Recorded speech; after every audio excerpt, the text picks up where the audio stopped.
Today, we're going to dive into a pretty wild idea, a whole system for communication that's designed to be understood by literally anyone, built around a super small vocabulary. And we're going to unlock its secrets by looking at just one single, surprisingly powerful word. So let me start by asking you something. Imagine if your entire vocabulary, every single word you use to share ideas, to tell a joke, to just live your life, was suddenly shrunk down. Do you think you could get by with only 850 words? I mean, it sounds impossible, right? But this number, 850, it wasn't just pulled out of a hat. It's the absolute core of a system called Basic English, which was created for one reason: clear global communication. And the idea behind it is, well, it's radically simple. Now, the whole point of this 850-word challenge isn't to limit what you can say, not at all. It's actually to make your message more universal. But that brings us to the big question. How on earth can so few words be enough to talk about, well, everything? The answer, it turns out, isn't about the number of words, but the kind of words they chose. And to really get what I mean, we're going to put just one of those 850 words under the microscope. And that word is not. I know, it seems simple, maybe a little plain. But as you're about to see, this one word is the perfect example of the hidden power that makes this entire system work. Okay, first things first, how do you say it? It's pronounced not. Easy enough. But what's really fascinating is when you just listen to that sound on its own, because that sound, not, is also the sound for these three other words. Not, and not. They're what we call homophones, words that sound exactly the same but mean totally different things. It's one of those little quirks of English that shows you just how much meaning can get packed into a single sound. And this idea, one thing doing many jobs, is absolutely key, because the word not doesn't just have one role in a sentence. Oh no, it has several. Let's break them down. So first up is its most common job, as a noun. A knot is a thing, an object. It's that tangled part of a rope.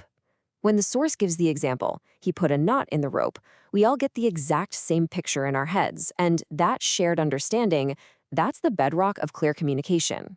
But not is also another kind of noun. It's a unit of speed, something sailors and pilots use all the time. So think about that. The same word can describe a lump in a rope and how fast a plane is flying. That is some serious efficiency, and it's that kind of hardworking word that makes a small vocabulary so powerful.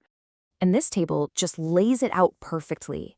It shows you the word's amazing flexibility. Not can be a noun, the thing itself, but it can also be a verb, the action of creating that thing. They knotted the ends of the rope. You see? Same four letters doing two completely different jobs. That's where language really gets its power. So here's the bottom line. Not isn't just a word. It's like a linguistic Swiss Army knife. It's a thing you can see, it's an action you can do, and it's a speed you can measure. All of that is packed into one simple little package. Okay, so what in the world does the flexibility of the word not have to do with that 850-word challenge we started with? Well, this is where everything starts to click into place. And there it is, the big reveal, right from the source. Not is on the Basic English 850 list. This wasn't a random example I picked. This was Exhibit A. It's one of the chosen few. This is the secret sauce. Basic English isn't just any 850 words. It's a carefully selected collection of powerful, versatile, hardworking words, just like not. These are words that can do the job of 3 or 4 others, which forces you to be incredibly creative and precise with how you say things. I mean, the strategy is just brilliant when you break it down. You start with a tiny list. Then you fill that list with words that have several really clear meanings. And this is the super clever part. You pick words that can jump between being nouns, verbs, and more. Not checks every single one of those boxes. So what can we all learn from this? You know, beyond how clever Basic English is, there's a really important lesson here about how we all talk to each other every single day. And here it is. This is the big takeaway. Being a powerful communicator isn't about having a massive vocabulary. It's about being precise. It's about choosing the right words, the ones that are clear, that are versatile, and that do the most work, and then using them well. That's how you connect with anyone, anywhere. It really makes you think, doesn't it? If the power of an entire language system can be found in a simple word like not, what other little multi-tool words are you using every day without even realizing it? So I'll leave you with a question to chew on. If you had to pick just one word to describe the whole world, what would it be? And why?